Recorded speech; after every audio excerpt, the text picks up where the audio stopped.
नमस्कार मैत्रिणींनो.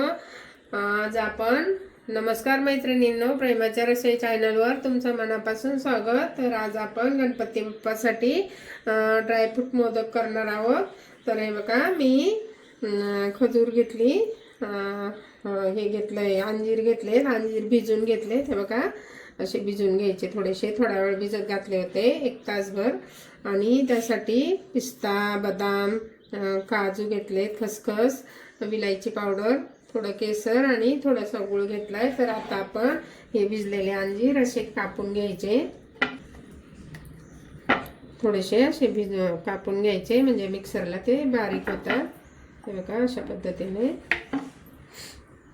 अंजीर कापून झाले. आता आपण खजूर पण बी काढलेत, बी काढून ठेवले. आता आपण ड्रायफ्रूट भाजून घेऊ. थोडंसं तूप टाकायचं,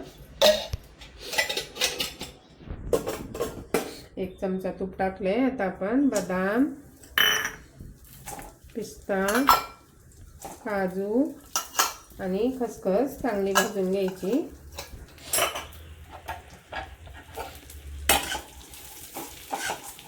थोडेसे लाल होईपर्यंत चांगले भाजून घ्यायचे. तोपर्यंत आपण अंजीर वाटून घेऊ. अंजीर आणि हे खजूरची आपण थोडीशी पेस्ट करू.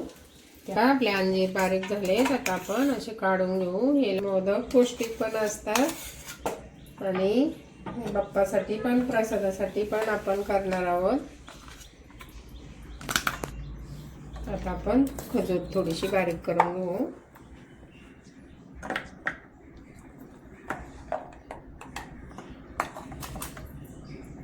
खजूर बी काढून घेतले आणि नंतर बारीक करायची. आता मी खजूर बारीक करते. आपल्या खजूर पण वाटून झाली, थोडीशी बारीक करून घ्यायची. आणि थोडी, तुम्हाला जर गूळ घालायचा असेल तर थोडासा गूळ परतून घालायचा. गूळ नाही घातला तरी चालेल, कारण खजूर आणि हे अंजीर गोडच असतात. त्याच्यामुळं तुमच्या आवडीप्रमाणे, तुम्हाला जर गोड पाहिजे असेल तर थोडंसं हे घालायचं, आपला गूळ घालायचा तुपात परतून. हे बदाम, काजू, पिस्ता भाजून झालाय. आता आपण ते काढून घेऊ. अशी तयारी करून ठेवली ना, 10 मिनिटात मोदक तयार होतात. असे काजू बदाम कापून ठेवायचे अगोदर आणि पटकन मग करायला घ्यायचं. तर का आपण आता त्याचकडे थोडंसं तूप टाकून, थोडंसं गूळ टाकते, सोबत तूप टाकले. आता आपण त्यामध्ये थोडासा गूळ टाकते, जास्त नाही टाकायचं कारण गोडच असतं हे. आता तो गूळ आपण वितळून घेऊ.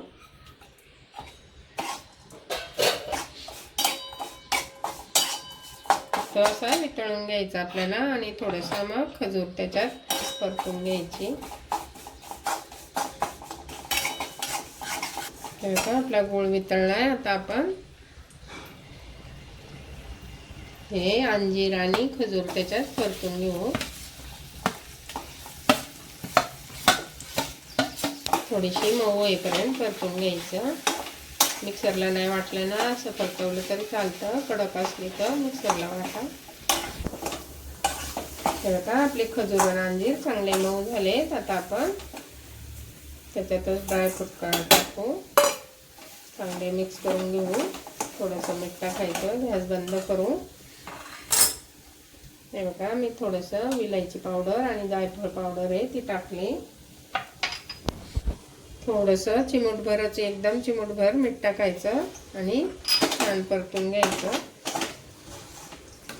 ते सर्व आपण ताटामध्ये काढून घेऊन त्याचा चांगला गोळा करू.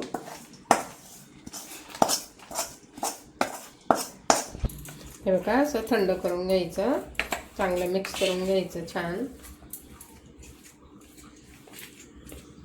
हे बघा, थंड झाल्यावर आपण याला तूप लावून घेऊ. या भांड्याला असं थोडंसं तूप लावायचं. तुमच्याकडं मोदकाचं भांडं असेल ना तर असं तूप लावून घ्या. नाही का, आता आपण असे सारण भरू. का असं भरलं तरी चालतं. हो का, राहिलेलं नंतर असं भरायचं. एखादा चमचा घ्यायचा.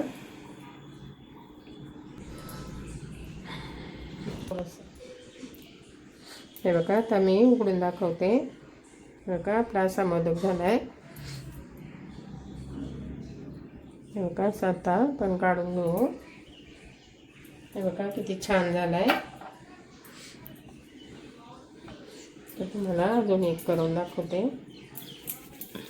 हे बघा, असा गोळा करायचा, असा मऊ करून घ्यायचा.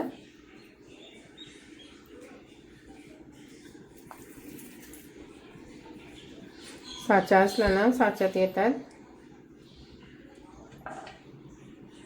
बघा, असं बंद केलं ना, असं टाकलं तरी चालतं आणि असं उघडून टाकलं ना तरी चालेल. आम्ही छोटं भांडं आहे, आमच्याकडं दुसरं पण छोटंसं भांडं आहे, त्याच्यात मी तुम्हाला दाखवते एक करून. छोटं भांडं असलं तरी चालतं, मोठं असलं तरी चालतं, पण मोठ्याला जास्त कळ्या नाही पडत म्हणून आम्ही छोटं वापरतो. हे बघा, असं करून घ्यायचं. हे साईडचं काढून घ्यायचं आणि हे असं आतमध्ये दाबायचं.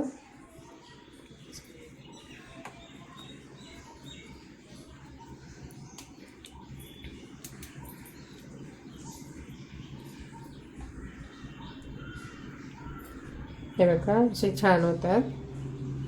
तर आपण असं काढून घेऊ त्याच्यातून. हे बघा, साईडचं असं काढून घ्यायचं. हे बघा, छान झालं आहे. आता असेच आम्ही सगळे करून घेतो.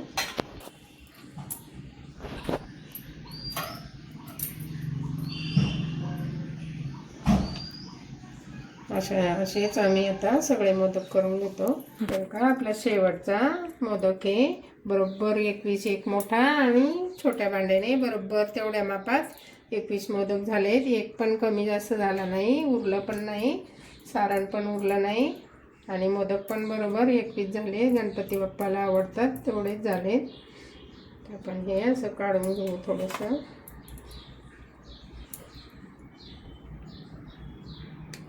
हे बघा, आता आपण हा काढून घेऊ. हे साईडचं असं दाबून घ्यायचं, नाही तर काढून टाकायचं. हे बघा, बरोबर आपले 21 मोदक झाले. हे बघा, अशा प्रकारे आम्ही गणपती बाप्पासाठी नैवेद्य म्हणून ड्रायफ्रूटचे मोदक केले. खूप सोपे पण आहेत आणि पटकन पण होतात. तुम्हाला जर आवडले तर नक्की करून बघा. प्रमाण पण अर्धी वाटी घेतला ना, बरोबर ते 21 मोदक होतात छोट्या भांड्यानी. आणि तुम्हाला जर आवडले तर नक्की करून बघा. आवडले तर लाईक, शेअर, कमेंट, सबस्क्राईब करा. मित्रमैत्रिणींना शेअर बी करा. Bye bye.